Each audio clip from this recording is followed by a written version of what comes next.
देवसे चित्ती त्याची घडावी संगती, ऐसे आवडते मना देवा पुरवावी वासना. श्रीमंत श्री जगद्गुरु तुकोबाराय या अभंगातून देवाकडे मागणी करतात.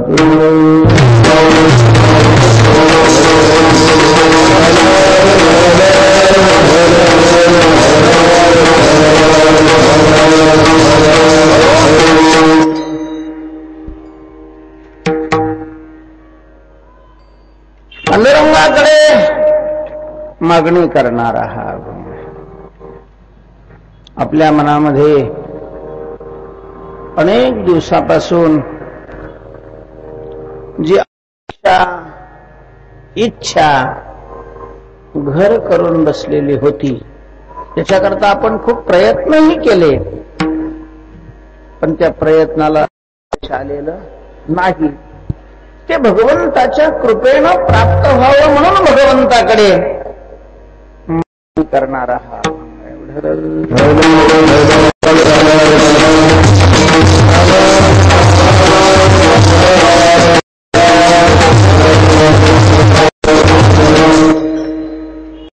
हाच अभंग चिंतनाला घेण्याचं कारण बहुतेकांच्या लक्षात आलं असेल की आज या उत्सवाचा हा संध्याकाळचा शेवटचा दिवस, आणि मग वारकरी संप्रदायामध्ये असं एक अलिखित नियम आहे की शेवटच्या दिवशी शक्यतो देवाकडे मागणी करणारा अभंग घ्यावा, कारण 8 दिवस 7 दिवस आपण भगवंताची सेवा केलेली असते, आणि सेवा केली असल्यामुळं, काम केलं असल्यामुळं दाम मागण्याचा नैतिक अधिकार आपल्याला प्राप्त होतो.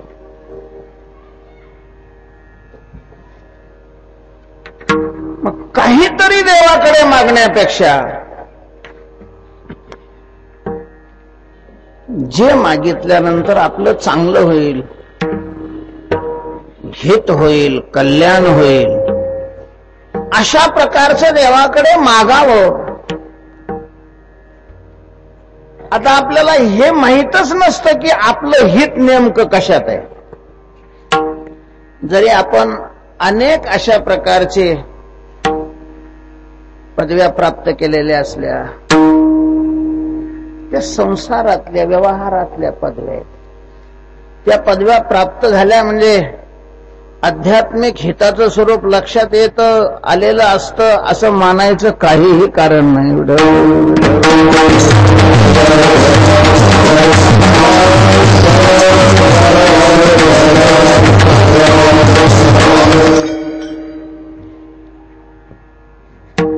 सर्वसामान्याला हित व्हावं अशी प्रामाणिक इच्छा असते, पण नेमकं हित कशाला म्हणतात हे नाही कळत.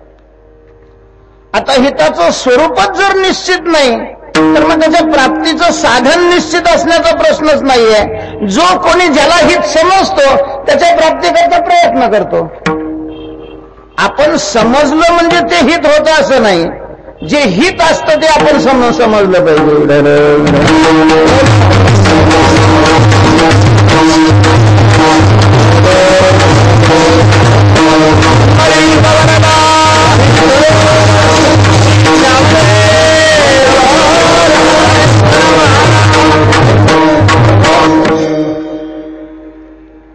मानवाला स्वतःच्या बुद्धीनं हिताचं स्वरूप जर कळालं असतं तर भौतिक एवढा विकास होऊ नये. आज रोज ज्या आत्महत्या घडतायत, महाराज अलीकडे थोडी परिस्थिती बदलली.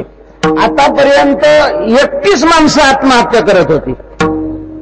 अलीकडे असं पेपरमध्ये वाचायला मिळालेलं आहे की अख्खी कुटुंबाचे कुटुंब पहिले दुसऱ्याला मारतात आणि नंतर आत्महत्या करू लागलेले.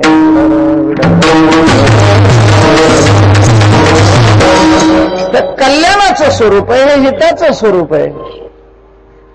एवढी भयानकता समाजाच्या मनामध्ये निर्माण झालेली आहे. विचार करण्यासारखा प्रसंग आहे. महाराज थोडसा समाजाने थोडा आता तरी या पैशाच्या पाठीमागे धावायचं थांबावं आणि थोडा सामाजिक मानसिकतेचा विचार समोर आणावा.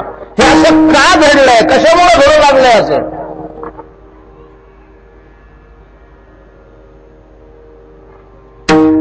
आणि याचं मुख्य कारण आहे हिताचं स्वरूप चुकलं असल्यानं.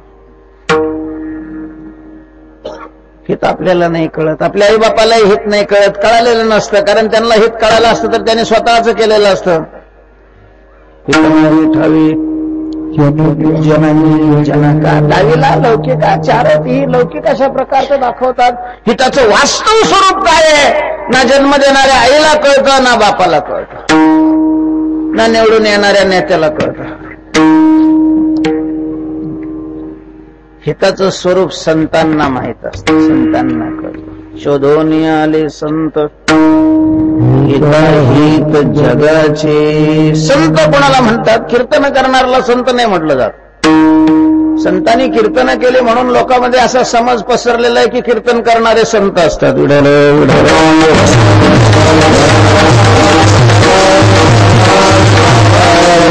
ज्याने स्वतःचं हित केलं, चांगलं केलं, गोमटं केलं, त्याला संत म्हणावं. म्हणून हिताच्या स्वरूपाच्या बाबतीत, हिताच्या साधनाच्या बाबतीत कुठल्या शास्त्रज्ञावर विश्वास ठेवणे, कुठल्या वकिलावर विश्वास ठेवणे, कुठल्या डॉक्टरवर विश्वास ठेवणे, नेत्यावर विश्वास ठेवणे, ठेवायचा असेल तर संतावर विश्वास ठेवा. कारण त्या क्षेत्रातले, हिताच्या क्षेत्रातले शास्त्रज्ञ संत आहेत. त्यांनी हिताचा शोध लावला, ते हित संपादन केलं आणि जगाचं हित व्हावं म्हणून प्रयत्नशील अशा प्रकारचे. म्हणून संताची पायी हा माझा विश्वास, सर्व भावे दास झालो त्यांचा. कशा करता ही भूमिका मांडली? आज शेवटचा दिवस आहे, देवाकडे मागायचंय. काय मागावं? ज्याने आपलं हित होईल असं मागावं. पण हितच आम्हाला माहिती नाही, मग काय मागावं? अरे संतांनी जे मागितलंय ते मागावं. तुकोबारायांनी जे मागितलंय, ज्ञानोबारायांनी जे मागितलंय, नाथ महाराजांनी जे मागितलेले ते मागावं. कारण त्यांना हिताचं स्वरूप माहितीये. तुकोबारायांनी जे मागितलंय ते मागावं. अनेक अभंगामध्ये तुकोबारायांनी देवाकडे मागण्या केलेल्या आहेत. त्यापैकीच आज चिंतनाला घेतलेला अभंग आहे. या अभंगातही तुकोबारायांनी मागणी केलेली आहे.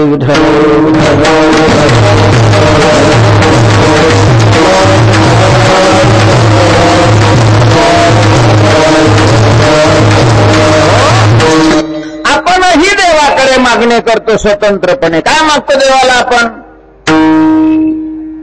पुत्रं देही, धनं देही, वाढावे संतान,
संतान, धन, धान्य वाढावी. अज्ञानाची भक्ती इच्छिती संपत्ती, तयाची चित्ती देव. आणि मग व्यवहारामध्ये या गोष्टी असाव्यात नसाव्यात तो भाग वेगळा, पण याचा आणि हिताचा सुतराम संबंध नाही. संतान प्राप्ती झाली म्हणजे त्या माणसाचं हित होत, अशातला काही संबंध नाही. महाराज मुलं झाल्यानंतर हित होत असतं तर कुत्र्याचं,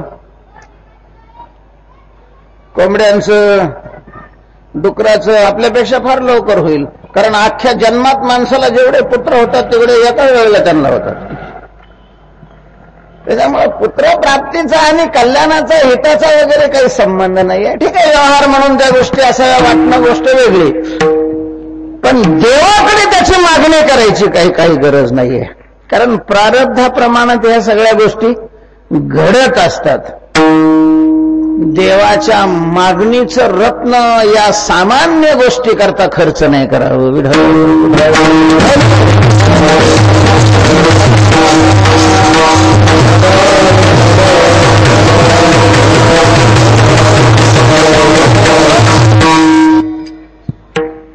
कारण हिताची, आपल्या हिताचे नव्हती सायास, पुत्र दारा आस, ग्रहदारास, धनवित्त, काही संबंध नाहीये. कारण हित कशाला म्हणतात? शास्त्रामध्ये संतांनी हिताचं स्वरूप सांगितलेलं आहे. कारणासह दुःखाचा अत्यंत अभाव होऊन नित्यानंद स्वरूपाची प्राप्ती होणं, याचं नाव काय आहे? हित. हित होणं म्हणजे काय? की जीवनातले, आपल्याला जीवनामध्ये जी दुःख भोगावी लागतात ते दुःख त्याच्या कारणासह नष्ट होणं, याला हित म्हणतात. आणि मग सांगा, मुलं झाल्यानंतर कारणासह दुःख नष्ट होतात का वाढतात? मला नाही वाटत पोरं नसलेली माणसं तेवढी दुःखी असतील जेवढे असलेले असतात. तुम्ही अवती भोवती पहा, ज्यांना मुलं नाही त्यांच्याकडे पहा, ज्यांना मुलं आहे त्यांच्याकडे पहा, ज्यांना जास्त आहे त्यांच्याकडे पहा, ज्यांना कमी आहे त्यांच्याकडे पहा.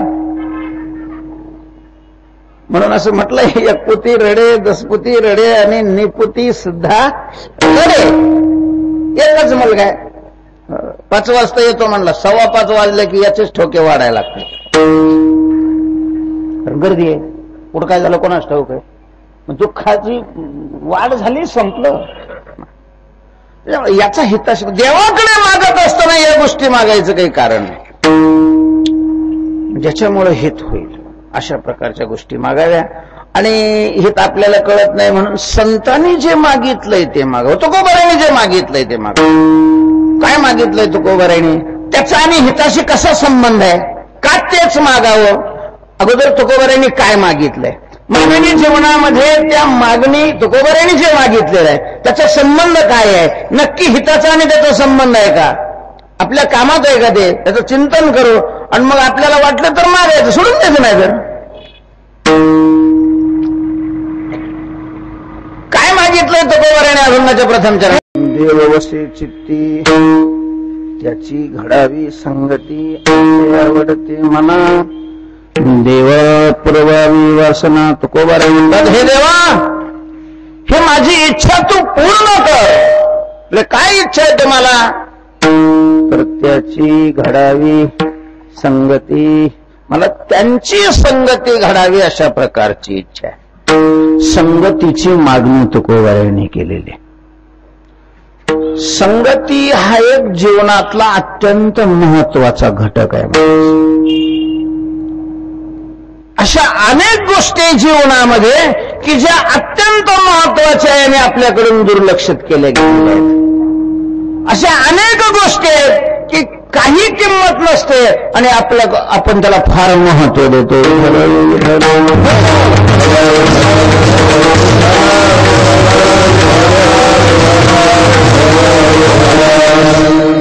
उगाच समाजामध्ये एखादं ते पटकर आणून खांद्यावर टाकणं, हार घालणं लय महत्वाचं वाटतं का तुम्हाला?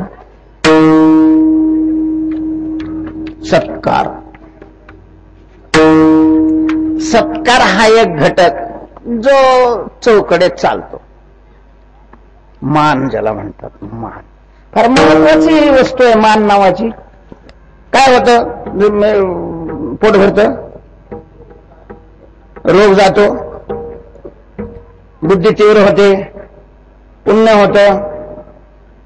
एखाद्या ठिकाणी मान मिळाला तर आपल्या जीवनामध्ये कशाची भर पडते? कशाचीच पडत नाही. महाराज, ते फडके असे असतात ते कसल्याच कामाला येत नाही. तरी पण किती मिळावे वाटतात महाराज. त्या मानापाना करता केवढी भांडणं, केवढे दुरावे, केवढा एकामेकाचा द्वेष मत्सर केला जातो. काहीच त्याच्यात अर्थ नाही. म्हणजे क्षुद्र घटक आहे आणि त्याला फार महत्व दिलं जातं, फार महत्व दिलं जातं. म्हणजे एका ठिकाणी दंगल झाली गावामध्ये, खेड्यात. मग ते दंगल का झाली असं ज्यावेळेला पेपरमध्ये वाचलं, ते दंगल अशी झाली, होळीच्या दिवशी दंगल झाली. आणि दंगल एवढे बोंबलायचं कोणी पहिल्यांदा.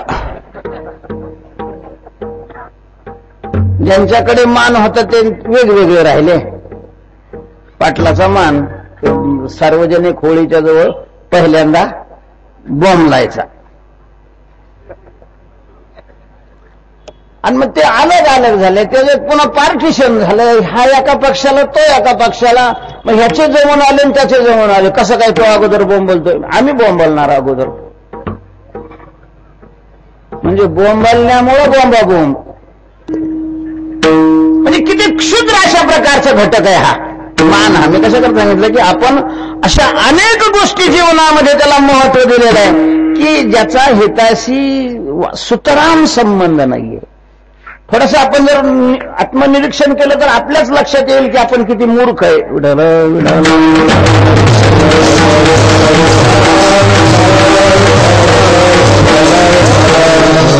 लग्न पत्रिकेत ते पत्रिका छापतात.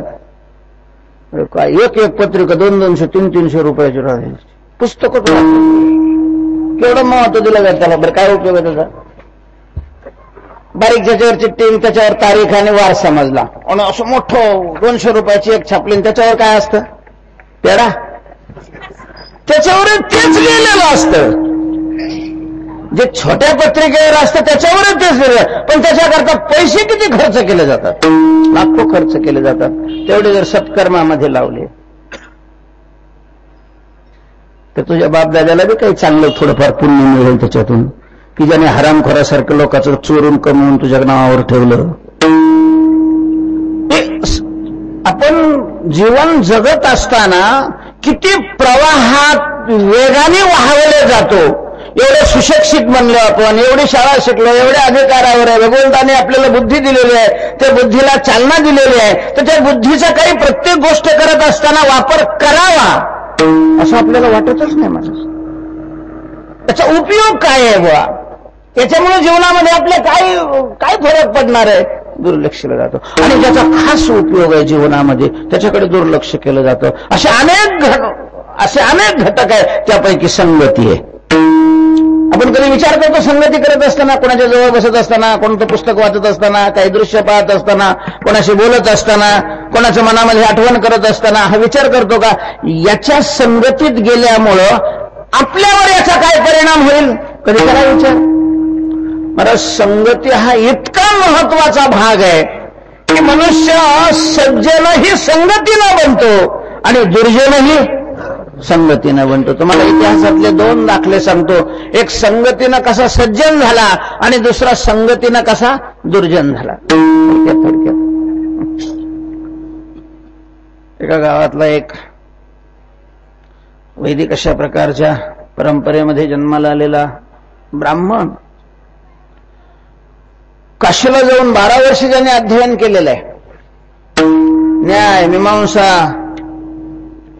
व्याकरण, धर्मशास्त्र अशा दशग्रंथी पदवी प्राप्त करून आलेला विद्वान ब्राह्मण घरी आला आणि वडिलाच्या श्राद्धानिमित्त काही फुलं, काही झाडाची पानं, शाखा वगैरे आणण्याकरता गेलेला आहे. ज्या रस्त्याने तो गेला त्या रस्त्यावर एका वेश्येचं घर आहे आणि ती वेश्या एका नालायक पुरुषाबरोबर चाळे करताना त्याला दिसली. काही क्षणाची संगती झाली त्यांची. महाराज नंतर तर तो तिथंच जाऊन राहिला आणि एका वेदशास्त्र संपन्न ब्राह्मणाचा अजामिल झाला. अजामिल म्हणजे संगतीनं वेदशास्त्र संपन्न ब्राह्मणाचा कोण बनतो, अजामिल बनतो. अजामिल इतका खाली जातो.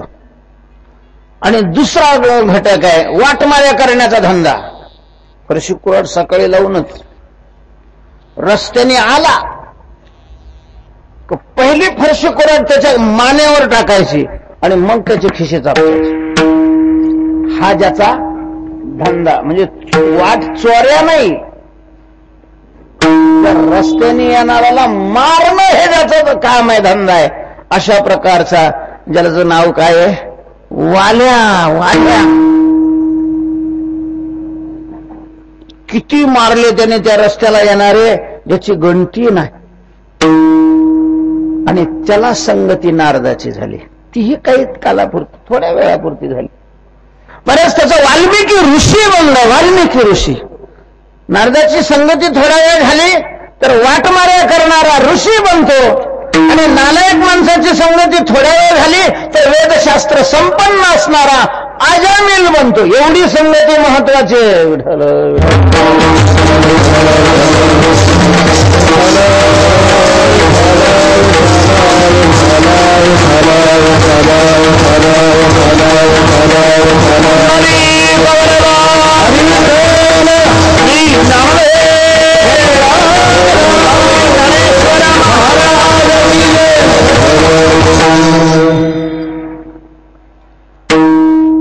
धर्मशास्त्रामध्ये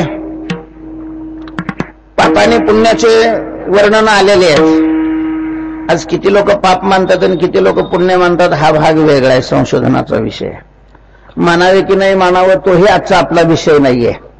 पण बहुतेक कीर्तनाला जे आलेले आहेत ते पाप पुण्य मानणारेच कीर्तनाला येतात, असं मानायला काही अडचण.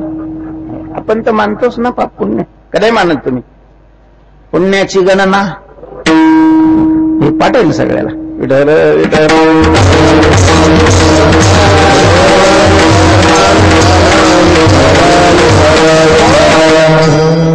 जसं पाप आहे दुःखाला कारणीभूत, त्याला पाप म्हटलं जातं. सुखाला कारणीभूत आहे त्याला पुण्य म्हटलं जातं.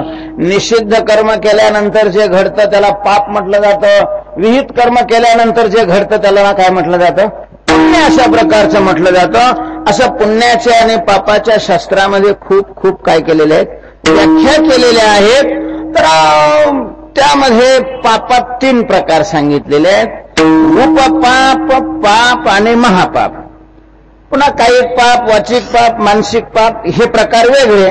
पण उपपाप, पाप आणि महापाप असे पापाचे 3 प्रकार आहेत. त्यामध्ये महापापात पुन्हा 5 प्रकार आहेत. ब्रह्महत्या, सुरापानम, स्तेयम, गुरुवांगनागम, 4 महापापाची नावं सांगितलेली आहेत धर्मशास्त्रामध्ये. ब्रह्महत्या करणं, दारू पिणं महापाप आहे. महापाप, दारू पिणं हे महापाप आहे. म्हणजे आपल्या घरचे जरी पित असले तरी ते महापापच आहे. पाहुणे रावळे पित असले तरी ते काय आहे? महापापच आहे. लायसन काढून पित असला तरी महापापच आहे.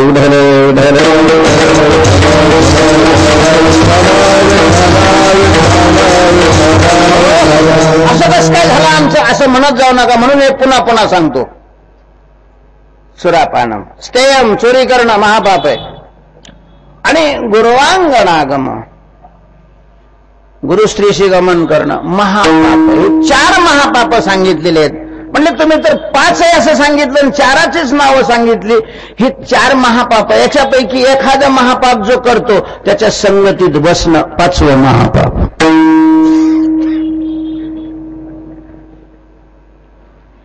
त्याच्या संगतीमध्ये राहणं हे काय आहे?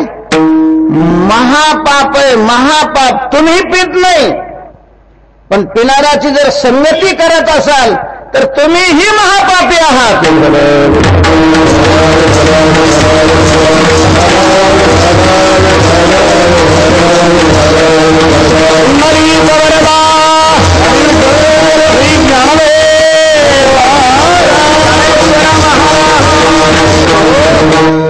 म्हणजे संगती माणसाला काय घडवते, काहीही कारण नसताना हा शास्त्राच्या आज्ञेप्रमाणे जीवन जगतोय. फक्त संगतीत एखाद्या पाप करणाराच्या राहतो तर नुसती संगती करणं महापाप आहे. एवढी संगती महत्वाची आहे. आणि म्हणून ज्याला आपलं चांगलं व्हावं असं वाटतं, आता ज्याने ठरवलेलंच आहे की आपल्या जीवनावरून गाढवाचा काय फिरवायचा आहे, नांगर फिरवायचा आहे. त्याच्याकरता कीर्तन हा विषय नाहीये. पण ज्याला स्वतःची दया येते, कळवळा येतो, स्वतःबद्दल काही थोडीफार आस्था आहे, प्रेम आहे, आपलं चांगलं व्हावं असं वाटतं, त्यांनी या विषयाकडे जरूर लक्ष देणं गरजेचं. तर संगती करत असताना डोळे झाक नाही करावे, डोळे उघडे ठेवून विचारपूर्वक संगती करावी. संगती व्यक्तीचीच असते असं नाही, आहाराची संगती आहे, वाचनाची संगती आहे, विचाराची संगती आहे. आणि थोडीशी आणखीन पुढे जातो. काही वेळेला कसं असतं, मनुष्य मजबूर असतो. एखादा पिणारा आहे तो आपल्या शेजारच्या खुर्चीवर बसतोय, आपल्याला सर्व्हिस नाही केली तर भाकरीची पंचायत आहे, आणि तिथं गेलं की शेजारचा काय आहे, पिणार आहे, मग आपल्याला महापाप लागेल. तर संगतीमध्ये शारीरिक संगतीपेक्षा मानसिक संगती महत्वाची. ज्याला नाविलाजाने अशा प्रकारच्या लोकांच्या शारीरिक संगतीमध्ये राहावं लागतं, त्याने आपली मानसिक संगती शुद्ध ठेवावी. नाहीतरी शारीरिक संगतीला महत्व नाही, महत्व कशाला आहे, मानसिक संगतीला. चित्तामध्ये आपल्या कोण आहे याला महत्व आहे. किंवा संगती अतिशय महत्वाची आहे. जर आपलं चांगलं व्हावं असं वाटत असेल तर चांगल्याची संगती करावी. आणि चांगला कोण आहे, जो भरपूर पैसा कमवतो. बरं, सगळ्यात चांगल्याच्या आणि वाईटाच्या सुद्धा व्याख्या बदलल्या आहेत कलियुगामध्ये. चांगला कोणाला म्हणतात, ज्याच्याकडे सत्ता आहे. चांगला कोणाला म्हणतात, ज्याच्याकडे ऐश्वर्य आहे. चांगला कोणाला म्हणतात, जो गुंड आहे. चांगला, सगळं व्याख्याच असे झाले. कोण आहे चांगला, नाही का? चांगला एक लक्षात घ्या, चांगला शब्दाचा अर्थ काय आहे. चांगला हा शब्द आपण कधी वापरतो, शब्द आणि त्याचा अर्थ असतो ना. जसं स्टँड हा शब्द आहे, ही वस्तू त्या शब्दाचा काय आहे, अर्थ आहे. घोंगडी हा शब्द आहे, खाली अंथरलेली जी वस्तू आहे तो त्या शब्दाचा अर्थ आहे. स्वरयंत्र हा शब्द आहे, ही वस्तू त्या शब्दाचा अर्थ आहे. फेटा हा शब्द आहे, हे कापड त्या शब्दाचा काय आहे, अर्थ आहे. तसं चांगला हा काय आहे, शब्द आहे. चांगला हा शब्द आहे, त्याचा अर्थ कोणता आहे.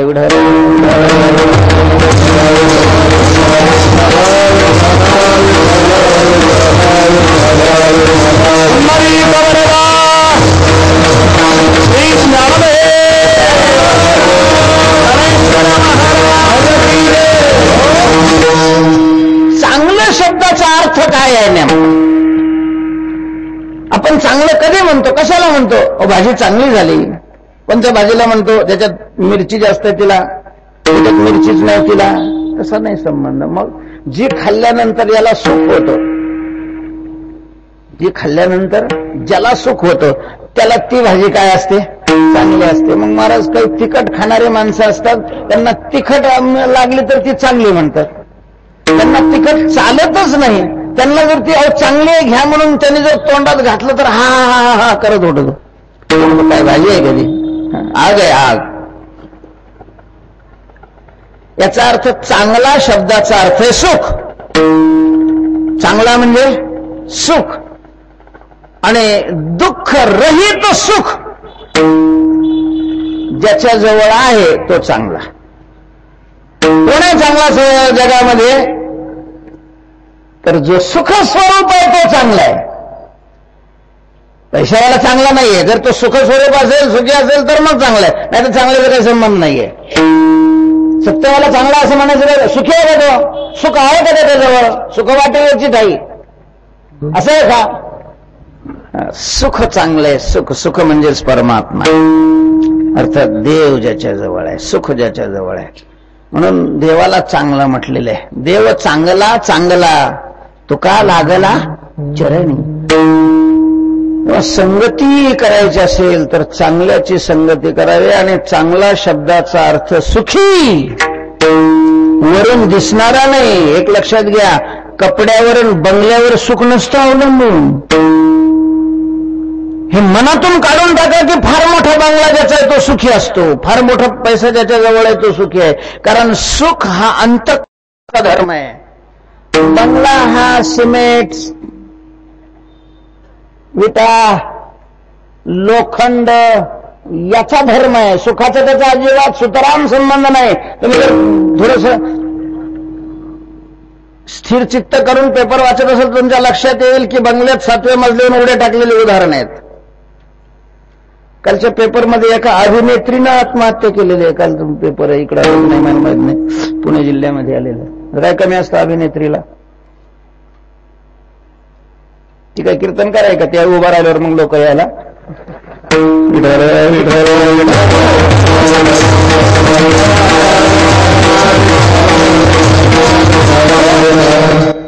काही कमी नाही तर आत्महत्या कशी काय केलेली आहे? याचा अर्थ बाकीचं कमी नसेल पण सुखाची, समाधानाची, शांतीची काय आहे? कमी आहे. काही संबंध नाही आहे याचा सुखाचा. मनातून काढून टाका. ठीक आहे, आपल्याला लागतं म्हणून शरीर चालण्याकरता याची आवश्यकता मर्यादित. सुखाचा त्याचा सुतराम संबंध नाही, अजिबात संबंध नाही. लगे काडी इतका संबंध नाही त्याचा सुखाचा. लावायचाच असेल तुम्हाला सूक्ष्म गतीने संबंध तर दुःखाशी त्याचा संबंध आहे.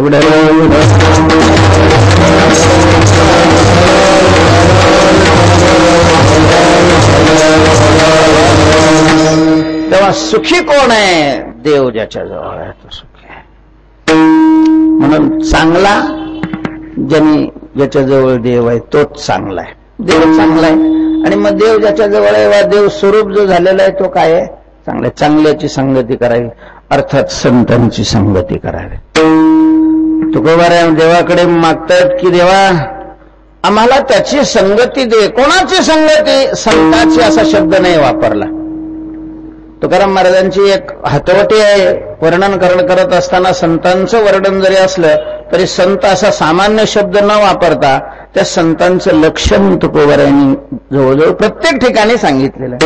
अखंड जया तुझी प्रीती मज देता याची संगती. कोण पुण्यायचं होय त्यांचं होईन सेवक जिही द्वंद्वाधिक दुराविले पवित्र सोहळी एकतीच भूमंडळी ज्यांचा आवडता देव. लक्षण सांगितलेलं बहुतेक ठिकाणी लक्षण सांगितलेलं आहे. याही अभंगामध्ये ज्यांची आपल्याला संगती हवी त्यांचं लक्षण तुकोबाराय सांगतात.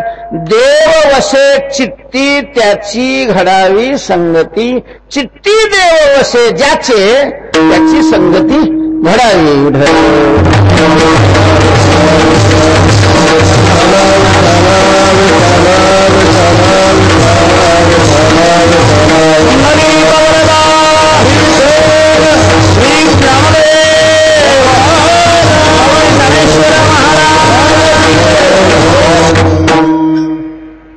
तुकाराम महाराजांनी देवाकडे ही मागणी केलेली आहे. देवा ज्याच्या चित्तामध्ये देव राहतो मला त्याची संगती तू दे. मला ही इच्छा आहे की त्याची संगती घडावी.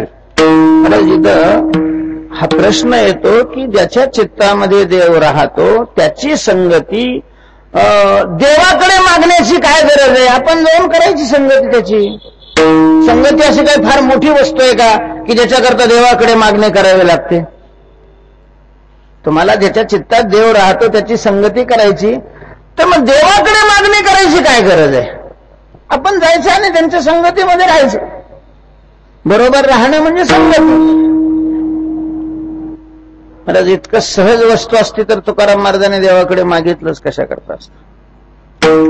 आणि शब्द आहे घडावी, करावी नाही, व्हावी नाही, घडावी म्हटलेलं आहे. करणं, होणं आणि घडणं हे 3 क्रियापद आहेत.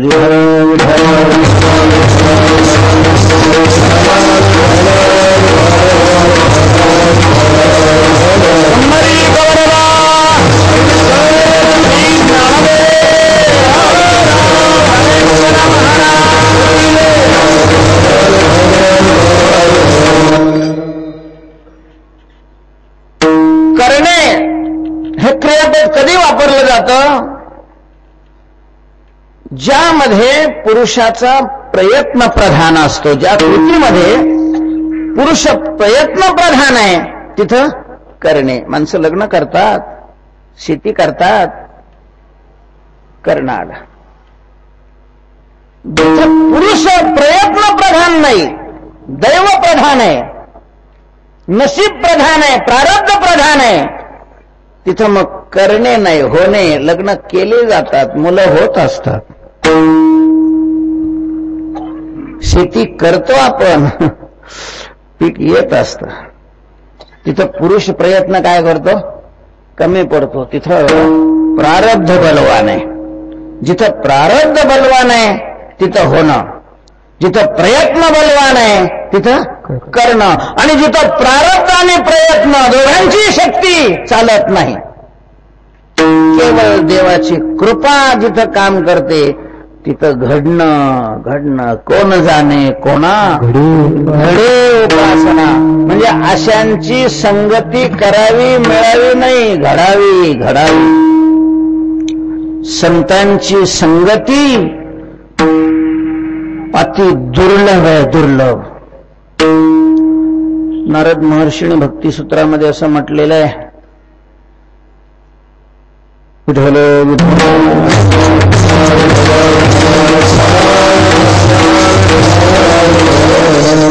महत्संगस्तु दुर्लभो दुर्गमो अमोघश्च.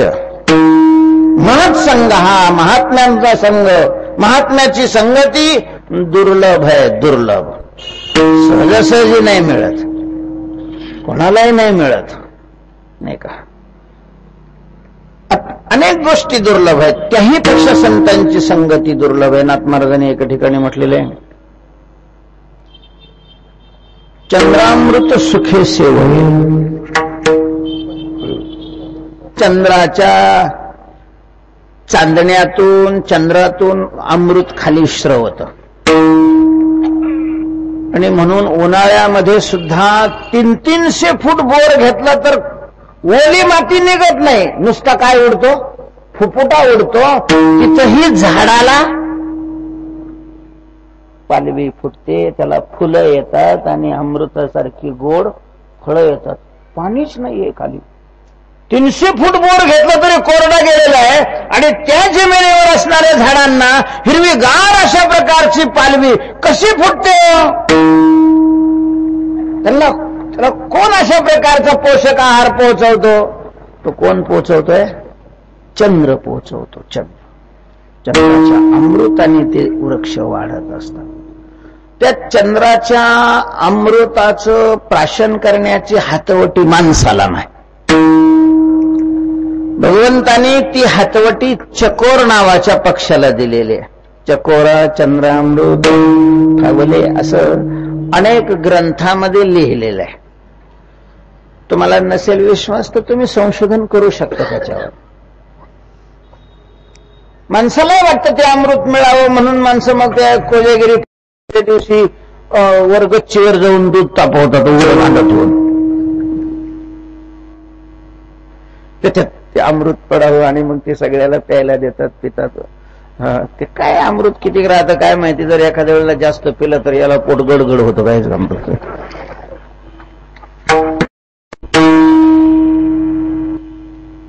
पण जर प्रयत्न केला, तपश्चर्या केली, साधना केली तर याही गोष्टी जमू शकतील. चंद्रामृत सुखे सेवेल परी त्या साधूची भेटी न होईल गा.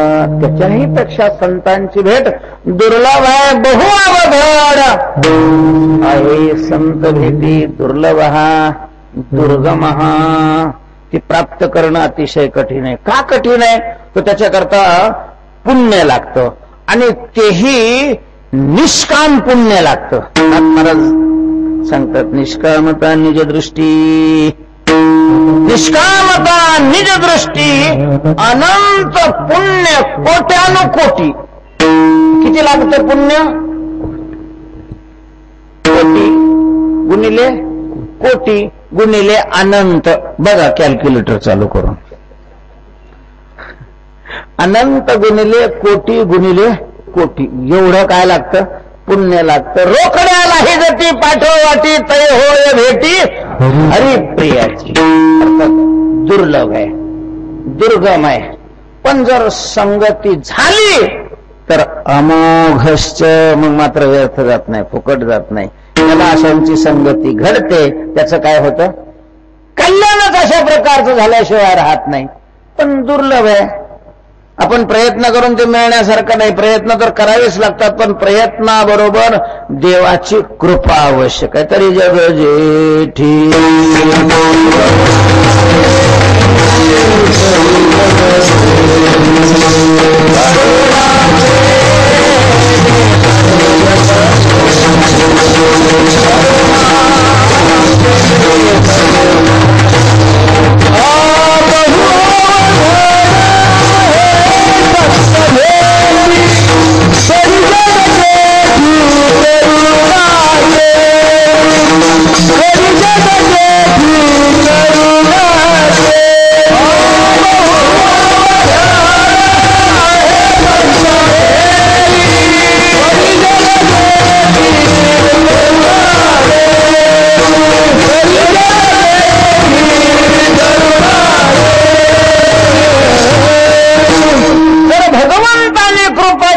तरच अशा प्रकारच्या महात्म्याची भेट संगती घडत असल्यामुळे तुकोबाराय हा भार कोणावर घालतायत?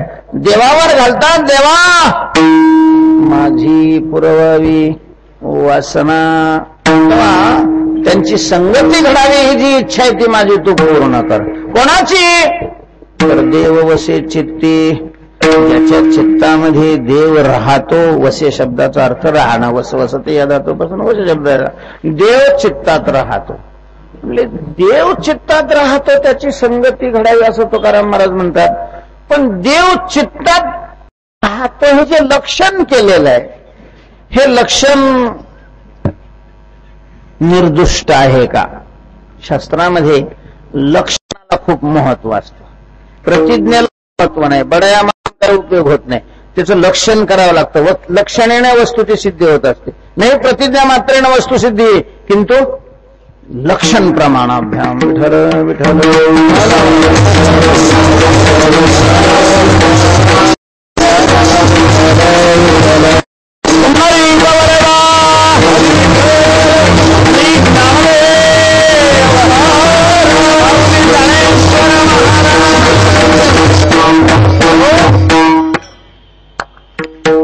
लक्षणाला महत्व असतं. पण ते लक्षण आहे ते दोषरहित असावं लागतं. लक्षणामध्ये अतिव्याप्ती, अव्याप्ती आणि असंभव असे 3 दोष येण्याची शक्यता असते. लक्षण करणाऱ्याला हे तिन्ही दोष टाळून लक्षण करावं लागतं. तुकाराम महाराजांना ज्यांची संगती हवी त्यांचं लक्षण तुकोबारायांनी केलेलं आहे की ज्यांच्या चित्तात देव राहतो अशांची आम्हाला काय देव संगती, चित्तात देव राहणं.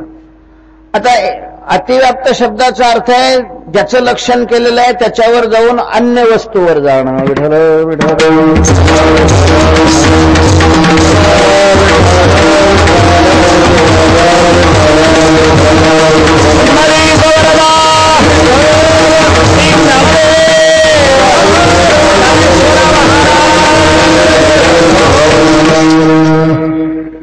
जसं शास्त्रामध्ये प्रसिद्ध उदाहरण आहे, गायीचं लक्षण एकाने केलं यथा गोह शृंगित्वम. म्हणजे जिला शिंग असतात ती काय आहे? गाय आहे. गायीला शिंग असतात. लहान जी गाय असते तिला सुद्धा असे छोटे छोटे काय असतात? शिंग असतात. म्हणजे हे लक्षण गायीवर गेलं. जिला शिंग असतात ती गाय.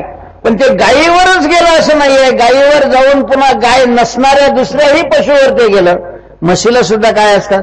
शिंग आहेत. बैलाला सुद्धा शिंग आहेत. शेळीला सुद्धा शिंग आहेत. ते अतिव्याप्त, याला लक्षणामध्ये काय म्हणतात? अतिव्याप्त होणं. म्हणजे दुसऱ्यावर जाणं, त्याला त्याच्यावर जाऊन दुसऱ्यावर जाणं हे अतिव्याप्त झालं. मग ते लक्षण चुकीचं आहे. मग ते गाय सिद्ध नाही होत त्याच्यावर. मग दुसऱ्याने लक्षण म्हटलं यथा गोहो कपिलत्वम. जी कपिल असते ती काय असते? गाय असते. आता कपिल गायच असते, दुसऱ्या कपिल नाही. कपिल या रंगाची दुसरी कोणताच पशु नाहीये.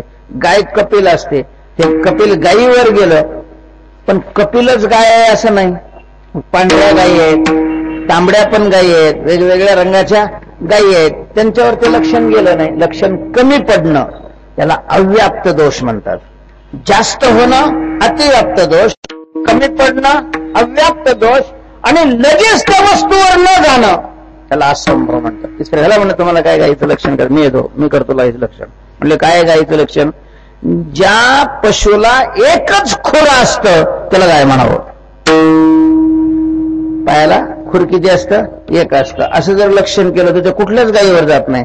कारण एक खुर गाईला नसतं. कोणाला असतं ते? घोड्याला, गाढवाला ते एक खुर असतं. ते म्हणजे लक्षण गायीचं केलं ते गेलं तिकडे गाढवावर. असंभव लक्षण म्हणतात. विढल विढल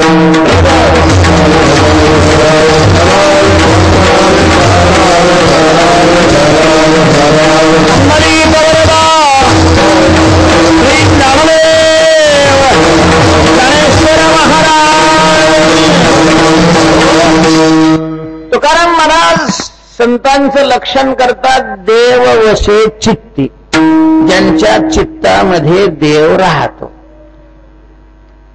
म्हणजे एक तर पहिला हा प्रश्न आहे की देव राहतो म्हणजे देव म्हणजे काय, नेमकं काय? चित्तात देव कसं काय राहिलो?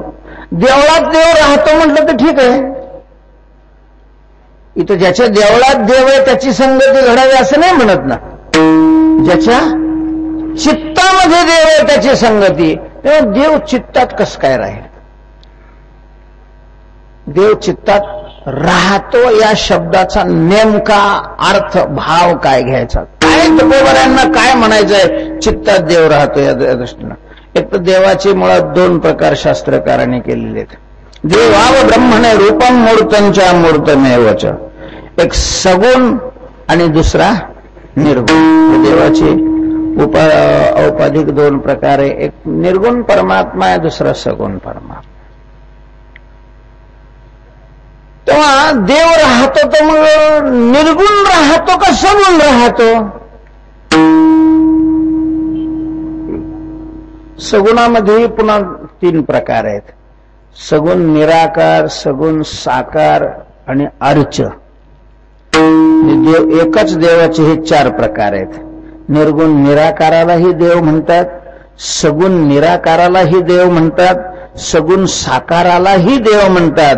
आणि अर्च स्वरूप म्हणजे एखादी प्रतिमा तयार केली आणि प्राणप्रतिष्ठा केल्यानंतर त्याच्यामध्ये देवत्व आलेलं असतं, त्यालाही काय म्हटलं जातं?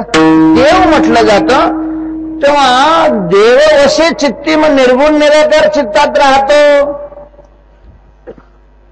असा अर्थ तुकोबारायांना अभिप्रेत आहे की सगुण निराकार चित्तात राहतो असा अर्थ तुकोबारायांना अभिप्रेत आहे की सगुण साकार चित्तात राहतो असा अर्थ अभिप्रेत आहे, किंवा अर्चमूर्ती ती हृदयात राहते असा अर्थ तुकोबारायांना अभिप्रेत आहे.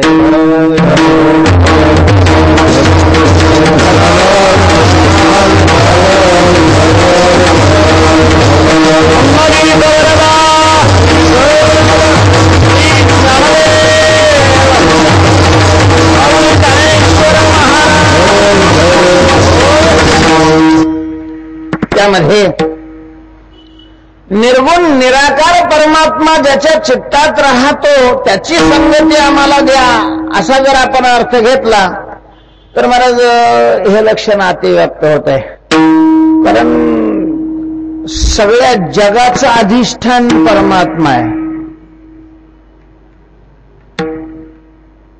सगळ्या जगाचं अधिष्ठान कोण आहे? देव आहे. त्यामुळं सगळं जगच तत्स्वरूप आहे. त्याच्यामध्ये चित्त ही जगतातलीच एक वस्तू आहे, तेही तत्स्वरूप आहे, त्याच्याहून वेगळं नाही. म्हणजे निर्गुण निराकार सगळ्या ठिकाणी असल्यामुळं चित्तामध्ये, सगळ्याच्याच चित्तामध्ये येतो. सगुण निराकार हा अर्थ घेतला तरी हीच शंका आहे. सगुण निराकार म्हणजे ईश्वर, आणि ईश्वरही व्यापक आहे, तो सगळ्यांच्या चित्तात आहे. भगवान म्हणतात ईश्वरस सर्वभूतानां हृद्देशे अर्जुन तिष्ठति. अर्जुन सर्वभूतानां हृद्देशे ईश्वरः तिष्ठति. सगळ्यांच्या हृदयामध्ये ईश्वर राहतो म्हणून तर त्याला अंतर्यामी म्हणतात. अंतर्यामी, अंतर्यामी शब्दाचा अर्थ आहे आत राहून जो नियमन करतो त्याचं नाव अंतर्यामी आहे. तर ईश्वर हा सगळ्यांच्या चित्तात आहे. सर्वांच्या हृदयदेशी नियामक आहे ऐशी बुद्धिस्फुर्यार्निशिते वस्तुगामी विठ्ठल. सगुण साकार म्हणजे भगवंतांनी जे वेगवेगळे अवतार घेतलेले आहेत त्याला सगुण साकार म्हणतात. राम आहे, कृष्ण आहे, वामन आहे, नरसिंह आहे, कूर्म आहे, मत्स्य आहे, असे वेगवेगळे जे अवतार घेतलेले आहेत त्याला सगुण साकार म्हटलं जातं. तो चित्तात आहे असं तुकोबारायांना म्हणायचंय का? पण अशा प्रकारचं देव आज चित्तात कसं काय जाईल?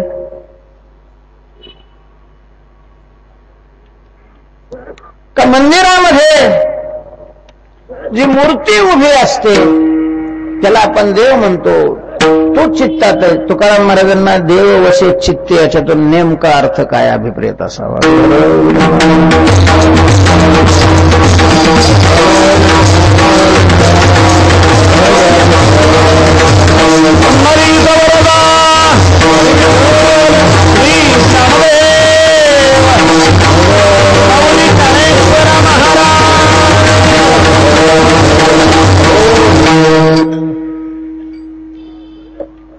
यामध्ये ईश्वर आणि ब्रह्म हे तर सगळ्याच्या चित्तात आहे म्हणून तो चित्तात आहे, त्याची संगती आम्हाला द्या असं म्हणण्याचं काही कारण? आता राहिला भगवंताचं सगुण साकार स्वरूप किंवा मंदिरामध्ये जे सगुण भगवंताचं स्वरूप आहे त्याचीच प्रतिकृती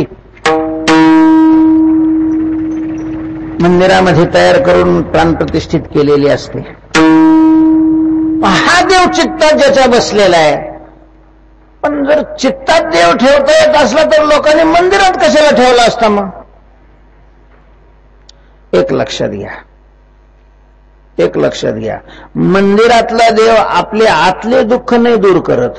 आतले दुःख दूर करण्याकरता आपल्याला देव आत न्यावा लागतो.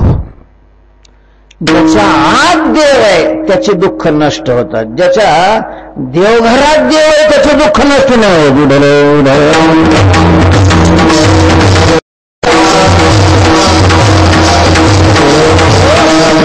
म्हणून साठविला हरी ही देवघरा माधारी असं नाही पाठ. साठविला हरी जिही हृदय मंदिरी, हृदयाचं मंदिर बनवलं आणि तिथं देव साठवला, त्याची सरली येरझार झाला सफल व्यापार. त्या देवाला आत अशा प्रकारचं साठवलं ज्याच्या चित्तात देव राहतो. पण तो देव आत कसं काय जाईल, कसं काय तो राहील, कसं काय चित्तात कसं काय देव राहणार? कारण चित्त एक तर साकार नाहीये, निराकार आहे. निराकार अशा प्रकारच्या चित्तामध्ये देव राहील कसा? तो तिथं जाईल तरी कसा? हे कसं शक्य कसं आहे? तुकोबारायांनी जी मागणी केलेली आहे ही शक्य कोटीतली मागणी आहे का? देवच चित्तामध्ये असंभव दोषात गेलं लक्ष नाही. देव चित्तात राहणंच शक्य नाही ना, जाणंच शक्य नाही. तुकोबाराय म्हणतात देव स्थिती कसं काय चित्तात देव जाईल? कोणाच्याच देव चित्तात जाणं शक्य नाही. तर तुकोबारायांनी मागणी केलेली आहे. अर्थात तुकोबारायांनी जे अशक्य अशी मागणी करतील कसे? असंभव दोषात जाणारं लक्षण तुकोबाराय करतील कसे? मग देव वसे चित्ती याचा अर्थ काय?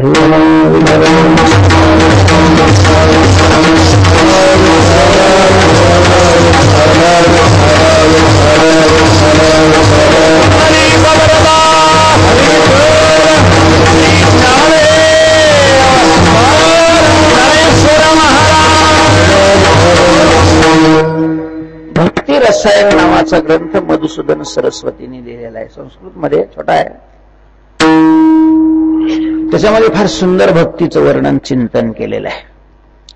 त्या ग्रंथामध्ये मधुसूदन सरस्वतीने असा विषय मांडलेला आहे की आपलं जे चित्त आहे हे चित्त लाखेसारखं आहे. लाखेसारखं म्हणजे पूर्वी चुडे करत होते बा, महिला हातात चुडे घालत होते. त्या कशाच्या बनवत होते? लाखेच्या. किंवा पांडवांना मारण्याकरता दुर्योधनाने जो वाडा बनवला होता राजवाडा, तो ज्याचा बनवला त्याला काय म्हणतात? लाख. त्यालाच लाक्षाग्रह अशा प्रकारचं म्हटलं जातं. काय विशेष आहे त्याचा? त्याचा विशेष असा आहे की ज्या वेळेला थंडी असते त्यावेळेला ते टणक बनतं. उष्ण अशा प्रकारच्या पदार्थाचा संबंध आला तर नरम होतो आणि अतिउष्ण पदार्थाचा संबंध आला तर ते एकदम काय होऊन जातं, पातळ अशा प्रकारचं होतं, द्रवीभूत होतं. स्वभावता जरी ते घनीभूत असलं तरी अतिउष्ण वस्तूच्या संपर्कात आल्यानंतर ती लाख द्रवीभूत होते, अर्थात पातळ होते. तसा चित्त आहे, चित्ताचा तसा स्वभाव आहे. एखाद्या उष्ण वस्तूच्या संपर्कात आलं की थोडंसं नरम होतं, अतिउष्ण वस्तूच्या संपर्कात आलं की ते द्रवीभूत अशा प्रकारचं होतं. विठ्ठल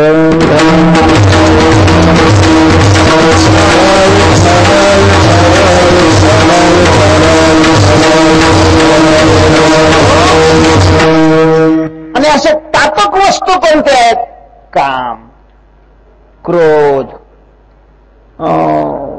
ईर्ष्या आणि प्रेम, ह्या अतितापक वस्तू आहेत. तर ज्याच्याविषयी माणसाला क्रोध येतो, असं भयंकर राग आला, त्यावेळेला त्याचं चित्त काय होतं, द्रवीभूत होतं. आणि मग ज्याच्याविषयी ते द्रवीभूत होतं त्याचा आकार चित्ताला प्राप्त होतो. ज्याच्याविषयी अतिप्रेम निर्माण होतं त्याही वेळेला त्या प्रेमाने चित्त द्रवीभूत होतं, चित्ताला तो आकार प्राप्त होतो. त्याची जबरदस्त अशा प्रकारची इच्छा निर्माण होते, त्याही वेळेला चित्त काय होतं, द्रवीभूत होतं आणि त्याला त्याचा आकार प्राप्त होतो. विठ्ठल विठ्ठल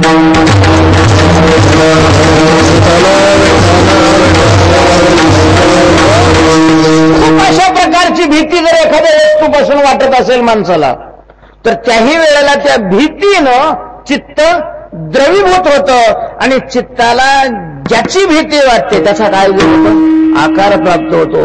आणि महाराज मग चित्ताने तसा आकार धरला का त्याला बाहेर तेच दिसायला लागतं, बाहेर तेच दिसायला लागतं.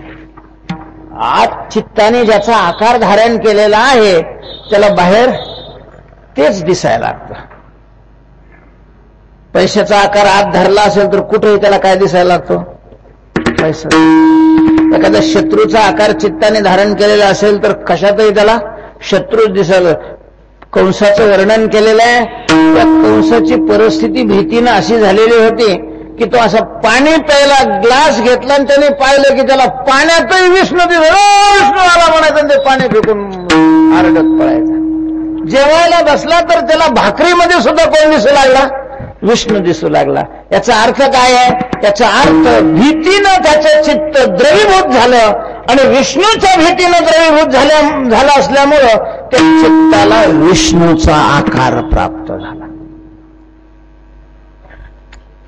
तर ज्याच्यामुळं चित्त द्रवीभूत होतं त्याला त्याचा आकार प्राप्त होतो आणि चित्ताला ज्याचा आकार प्राप्त झाला की चित्तात तो बसला अशा प्रकारचं म्हटलं जातं.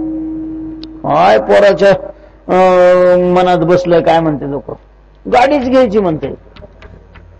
कोणाच्या गाडी मनात बसलेली असते, कोणाच्या घोडी मनात बसलेली असते, कोणाच्या काय मनात बसलेलं आहे, कोणाच्या काय मनात बसलेलं आहे. असा एकही नाही की ज्याच्या मनात कुणीच बसलेलं नाही. प्रत्येकाच्या महाराज काही काहीच्या मनात एवढी गर्दी झालेली आहे की पाय ठेवायला जागा नाही.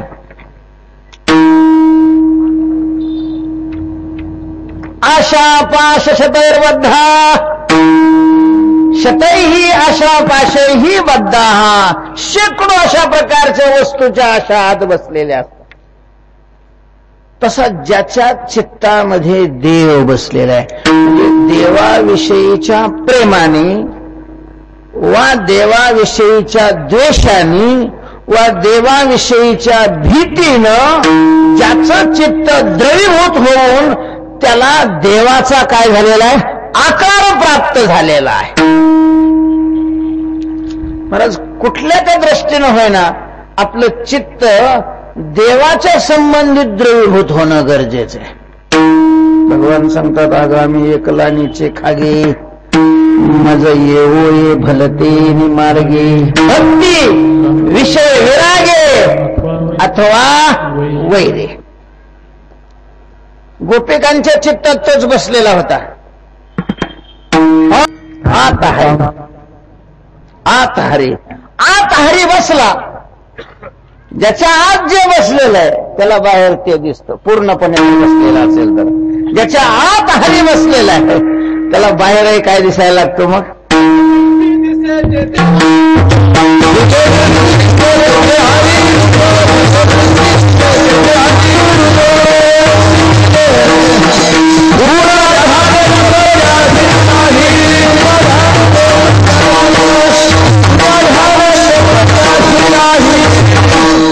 माझा विषय हा चाललेला आहे की आज जो बसलेला आहे तो बाहेर दिसतो, नुसता बाहेर दिसतो हा नाही माझा विषय. आत जो बसलेला आहे, प्रमाण ते बरोबर आहे, पण अगोदर तिथं काय पाहिजे, आत बसलेला आहे. आत बसला या शब्दाचा अर्थ चित्त त्याच्या आकार झालेलं आहे. महाराज ज्यांनी साधना करून चित्त भगवद आकार केलेलं आहे, भगवंताला आत बसण्यासारखी स्थिती ज्यांनी चित्ताची निर्माण केलेली आहे, इतकं सहजासहजी नाही ना. तुकोबा ऐसा कर घर आवे राम, असं करा तुम्ही की तुमच्या घरी स्वतः होऊन देव येईल. तुका देखोनी एकला देवाला. तर चित्त अशा प्रकारचं. मग कसं चित्त देवाविषयी द्रवीभूत होऊन त्याला देवाचा आकार प्राप्त होतो, त्याचं चित्त महाराज ते शुद्ध चित्त लागतं. कारण देव शुद्ध आहे म्हणून त्याला त्याचा आकार प्राप्त होण्याकरता चित्तही कसं लागतं, शुद्ध अशा प्रकारचं लागतं, शुद्ध. पूर्वी असं होतं, आता ते सगळे दृष्टांत समज नाही. पूर्वी सगळेच लोक फेटे वापरायचे, खेड्यापेड्याने सगळे फेटे, आणि पांढरे असायचे, ते वेगवेगळा कलर द्यायचे त्याला. त्याच्यामुळं कलर देणाराचा एक स्वतंत्र धंद्यावाले ती माणसं असायचे, रंगारी म्हणायचे.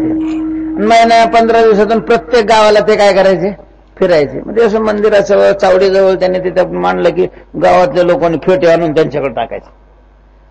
आणि मग ज्याला जो रंग पाहिजे तो रंग सांगायचा की पहिला जर हिरवा असला तर आता निळा द्या, किंवा पिवळा द्या, किंवा लाल द्या, असं त्यांनी ते लिहून घ्यायचं. ते सगळे फेटे त्यांनी काय करायचं, कढईत पाणी टाकायचं, सोडा टाकायचं, आणि ते पाणी उकळलं की सगळे त्याच्यात टाकायचे.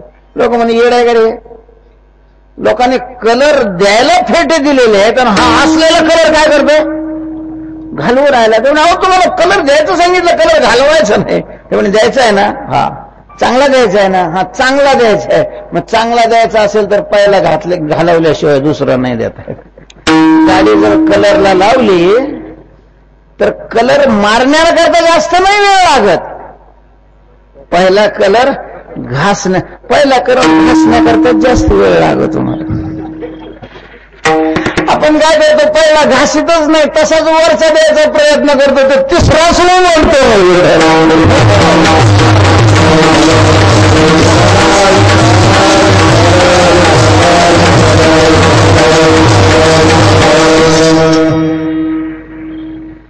चिंतनानं वैराग्याने सगळा चित्तातला पहिला कलर निघून गेलेला आहे, सगळे ध्यान निघून गेलेलं आहे, शुद्ध अशा प्रकारचं मन झालेलं आहे. तुका म्हणे चित्त करावे निर्मळ. चित्त झालं की ज्याच्या चिंतनाने तसं चित्त झालेलं आहे तो आपोआप चित्तात येऊन बसतो. येऊन गोपाळ राहते ते असं चित्त ज्याने असं केलेलं आहे की देव येऊन राहिलेला आहे. महाराज आम्ही देवासमोर गेले, डोळे झाकले की भूत उभं राहत समोर.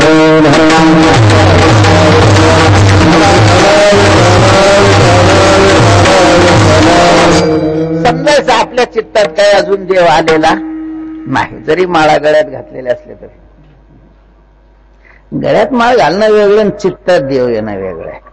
देवाला म्हणतात देवा ज्याच्या चित्तामध्ये देव येऊन राहतो. दयाचे चोखटे मानसी भगवान सांगतात, देव सांगतोय जयाचे चोखटे मानसी मी होणे असे क्षेत्र संन्यासी. मी ज्याच्या चित्तात क्षेत्र संन्यास घेऊन राहिलो. क्षेत्र संन्यास म्हणजे क्षेत्र संन्यास त्याला म्हटलं जातं की त्या क्षेत्राच्या बाहेर मरेपर्यंत जायचं नाही, अशा प्रकारची प्रतिज्ञा निश्चय करून त्या क्षेत्रात राहणं, त्याचं नाव काय आहे, क्षत्र संन्यास आहे, क्षत्र संन्यास. तो देव क्षत्र संन्यास घेतो कुठं? त्याच्या चित्तातला, की जोपर्यंत मी जिवंत आहे तोपर्यंत त्याच्या चित्तातून जाणार नाही. तो किती दिवस जिवंत राहणार? म्हणजे याचा अर्थ कायम त्याच्या चित्तात राहणार. दयाचे चोखटे मानसी मी होवणे असे क्षत्र संन्यास. परमार्थ करणाऱ्याने तरी किमान चित्ताकडे लक्ष द्यावं बा. काही उपयोग नाही आहे बाकीचे मंडप काय, सप्ते काय, पत्रिकेवर फोटो काही नाही, काहीच चव नाही. परमार्थ त्याला काही अर्थ नाहीये. परमार्थ हा चित्ता करताय. आपलं चित्त किती शुद्ध झालंय. प्रत्येक सप्ताहाला की थोडस एकदा तरी पाहतच जावं चित्ताकडे. पहिला सप्ताह झाला, आता दुसरा सप्ताह आलेला आहे. किती फरक पडला, किती झाडून निघालंय, किती दोष त्याच्यातले गेलेले आहेत, किती ईर्ष्या गेली, किती हाव गेलेली आहे, किती मान मिळावं हे कमी झालेलं आहे.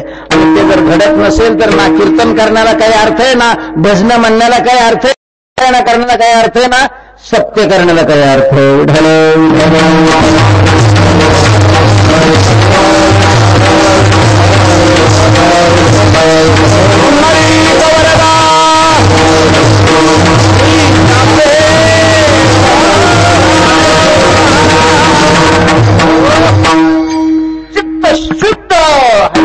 एकदम होईल असं नाहीये, पण त्याच्याकडे लक्ष तर निश्चितच पाहिजे. ज्यांचं चित्त पूर्ण शुद्ध झालेलं आहे, पूर्ण परमात्मा त्या ठिकाणी राहिलेला आहे, याचा अर्थ असा आहे की चित्त भगवदाकार झालेला आहे. ज्याच्या चित्तामध्ये भगवंताशिवाय दुसऱ्याचं चिंतन नाही, ज्याच्या चित्तामध्ये भगवंताशिवाय दुसऱ्याला प्रेम नाही, अनन्य देवाविषयी त्याच्या चित्तात प्रेम आहे, त्याच्या चित्तामध्ये साक्षात देव अखंड उभा असतो.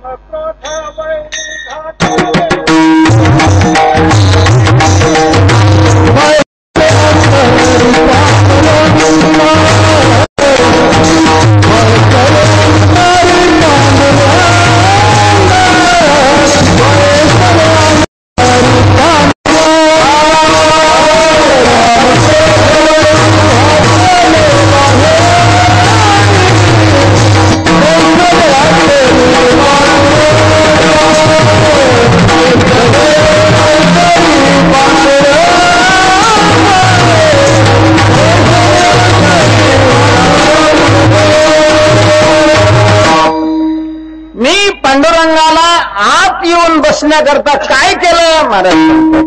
आत बसलेले काम. काम म्हणजे काय? काम म्हणजे हे मिळावं, ते मिळावं, ते मिळावं, अशा प्रकारचं वाटणं. वाटतं का नाही? बंगला मिळावा, गाडी मिळावी, मान मिळावा, मिळावं, तमकं मिळावं, असं मिळावं मिळावं. इदम मेषात इदम मेषात इतिच्छा काम शब्दित काम म्हणतात. आणि ती कुठं असते? मिळावं असं कुठं वाटतं? कानात, चित्तामध्ये. चित्तामध्ये ज्या दिवशी आपल्या मनातून काही मिळावं असं राहणार नाही, फक्त देव मिळावा असं राहील. माझे वाचनी ज्याचे गाठी नाही फुटकी काचवटी काचवटी. काम गेला. क्रोधही कुठं राहतो? मनातच राहतो. काम गेल्यावर मग क्रोध बी नाही राहत. हे जुळे. काम येश क्रोध येश रजोगुण समुद्भवा. काम क्रोध हे ज्यांना मी बाहेर घातलं आणि मग देव येऊन बसले, असं ज्यांच्या चित्तामध्ये घडलेलं आहे. आम्हाला त्यांची काय हवी आहे? संगती हवी आहे. देववशे चित्ती त्याची घडावी. संगती देवा मनाला असं आवडतंय तेव्हा तो ही माझी वासना पुरव. पण ती संगती म्हणजे अशी एका क्षणापुरती, दोन क्षणापुरती नाही. हरिजना सवे भेटी नवो अंग संग. त्यांच्या संगतीची कधीही तुटी होऊ नये. त्यांच्या संगतीत जीवन जगणं हे अतिशय उत्कृष्ट जीवन आहे. शेवटचे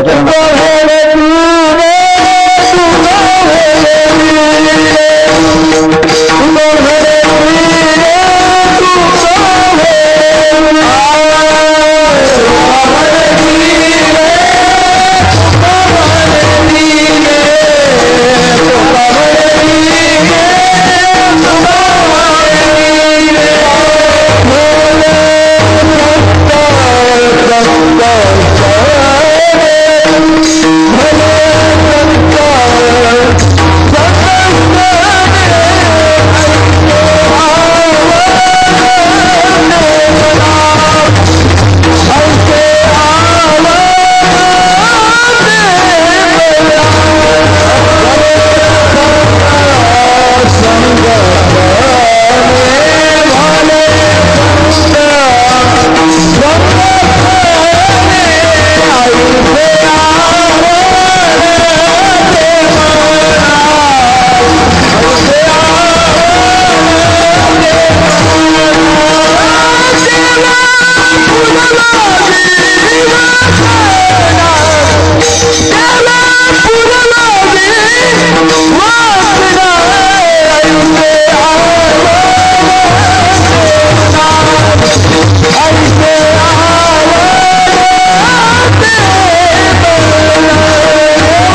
विचारलं, ज्यांच्या चित्तामध्ये देव आहे त्याची संगती व्हावी असं जे तुम्हाला वाटतं म्हणून तुम्ही देवाकडे प्रार्थना केलेली आहे, जरा फायदा सांगा ना त्याचा.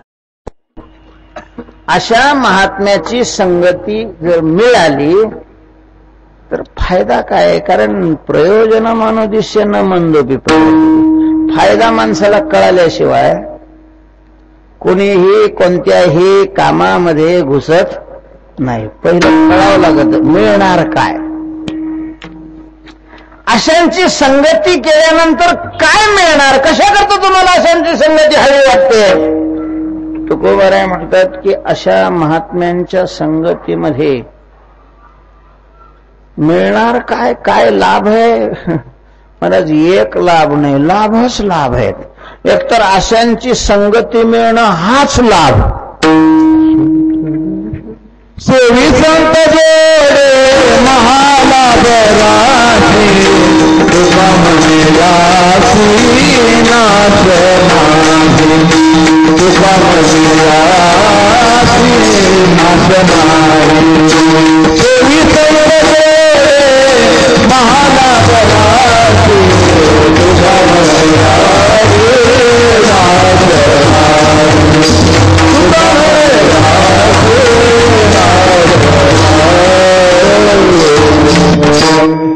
संतांची संगती मिळणं हाच लाभ आहे. दुसरे फायदे काय सांगा ना? काय फायदे संतांच्या संगतीमध्ये? फायदे काय आहेत? संतांच्या संगतीमध्ये अनेक फायदे आहेत. वेळ संपत आहे. पहिला फायदा आहे की संत जिथं आहेत तिथं विवेक असतो. संत तेथे विवेका असणे किती. चंद्र तेथे चंद्रिका, शंभू तेथे अंबिका. संत तेथे विवेका असणे की जी, त्यांच्या जवळ विवेक. विवेकाचे सागर असतात ते. ज्ञानोबाईंचं वर्णन करत असताना जनाबाईने म्हटलेलं विवेक सागरा सख्या माझ्या, त्याने विवेक सागरा. आणि मग जवळ गेलं की आपल्याला ही विवेकाची प्राप्ती होते. म्हणजे हा विवेक म्हणजे काय? लोक पोराचं नाव विवेक ठेवतात. मूर्तिमंत अविवेक असतो.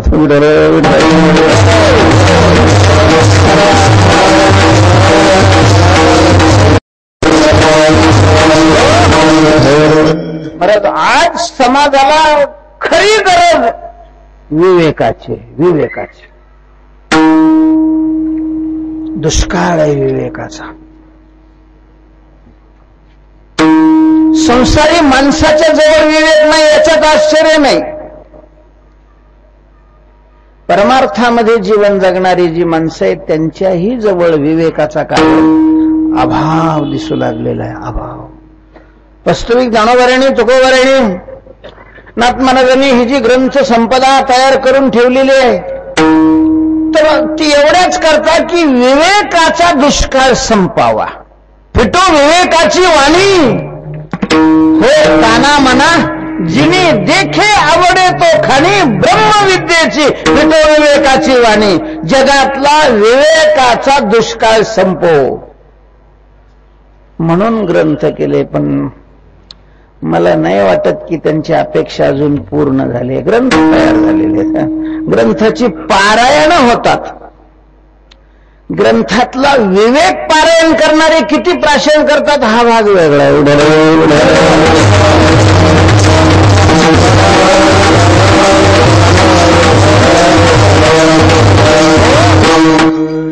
म्हणून ज्ञानेश्वरी गाथ्याची आता पारायण करण्यापेक्षा एक एक एक एक त्याच्यातला भाग समजून घेणं महत्वाचं आणि जीवनामध्ये उतरवणं गरजेचं आहे.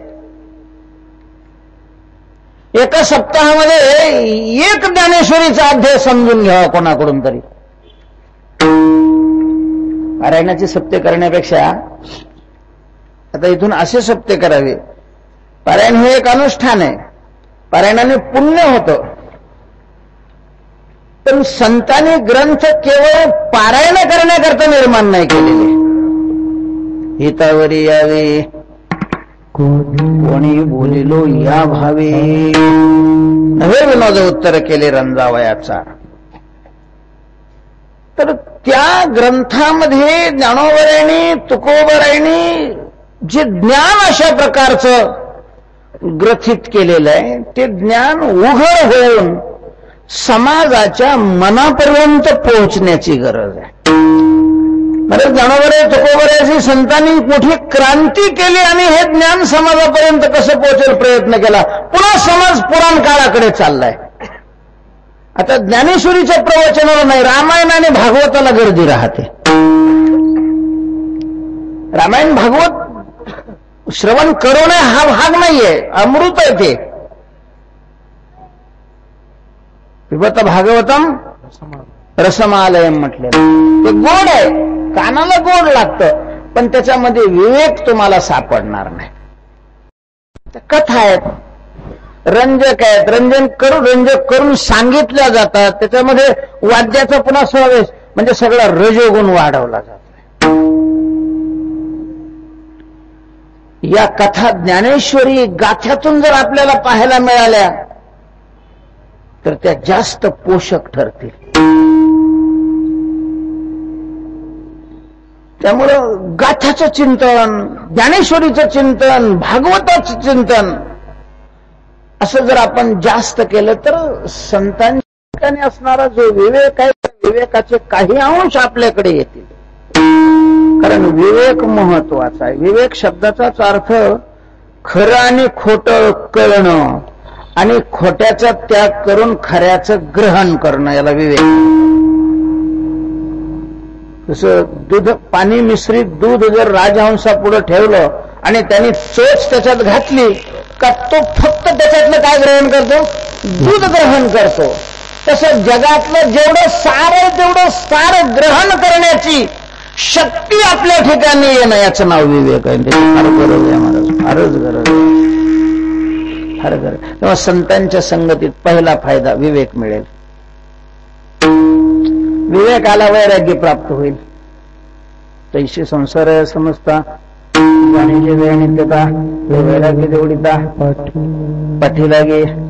संत त्यांच्या चित्तात देव आहे, त्यांच्या वाणीत त्याचं नाम राहील, त्यांच्या व्याख्यानात त्यांचे गुण राहतील.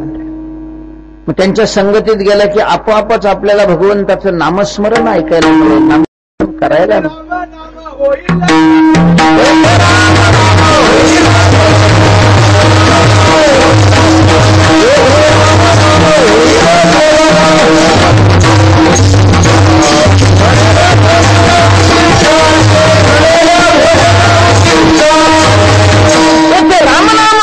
श्रवण भक्ती आपल्याला प्राप्त होईल.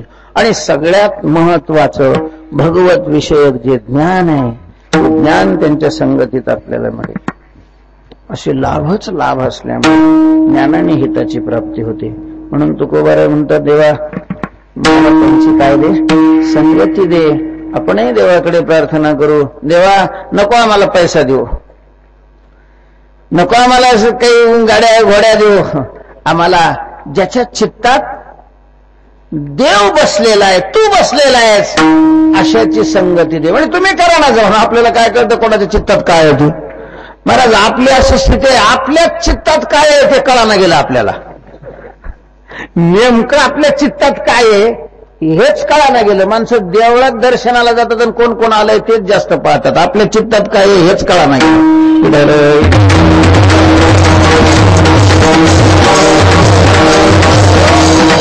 दुसऱ्याच्या चित्तात काय आहे हे कसं आपल्याला काय कळलं ते फक्त कोणाला कळेल? देवालाच कळेल. देवाशिवाय चित्तात दुसऱ्याला. म्हणून परचित्त लक्षणाचा रावो असं म्हटलेलं आहे. दुसऱ्याचं चित्त जाणण्याची किमया फक्त देवाकडे, कारण तो तिथेच राहतो ना, तो चित्तातच राहतो अंतर्यामी रूपाने. तेव्हा त्याला कळतं की याच्या चित्तात काय आहे काय नाही. म्हणून आपण सगळ्या जगाला फसवू शकतो, देवाला नाही फसवू शकत. अजिबात मनात सुद्धा आणू नका. माणसं महाराज तिथं सुद्धा न चालणाऱ्या नोटा, जुने रुपये टाकायचा प्रयत्न करत असतात. तो म्हणतो भाडव्या इथं माझ्याजवळ शहाणपणा करतो. मग ठीक आहे, नाही तुला लाता घालणारी पोरं झाली तर मग मला काय म्हणतो